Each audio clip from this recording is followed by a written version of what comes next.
مجھے ایک الگ سرور آتا ہے کہ میرے مصطفیٰ نے فرمایا نا کہ لوگوں کی مجبوری نہ خریدنا، مجبوری نہ خریدنا۔ تو ایک صحابی رسول جو ہے گھوڑا خریدنے کے لیے جاتے تو کہتے ہیں کہ بھائی کتنے میں دیتے ہو؟ وہ کہتے 500 درہم میں دیتا ہوں۔ لیکن وہ صحابی کی حالت کو ہی دیکھ کر کہہ دیتے ہیں کہ نہیں نہیں، یہ تو کم میں دے رہا ہے، یہ تو لگ رہا ہے کہ کم سے کم 800 درہم یا 1000 درہم ہوگا۔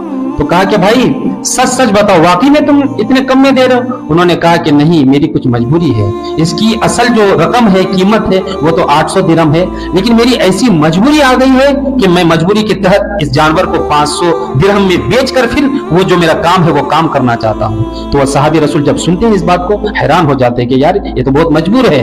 تو جو رقم اسے بتایا گیا 800 درہم، وہ 800 درہم اس شخص کے ہاتھ میں تھماتے ہیں۔ وہ شخص خوش ہو جاتے ہیں اور کہتے ہیں کہ یار تم بھی عجیب آدمی ہو، مانگ رہا ہوں 500 درہم، تم دے رہے ہو 800 درہم۔ تو انہوں نے کہا کہ آج میں نے اپنے رسول کی بات پر عمل کیا ہے، سبحان اللہ۔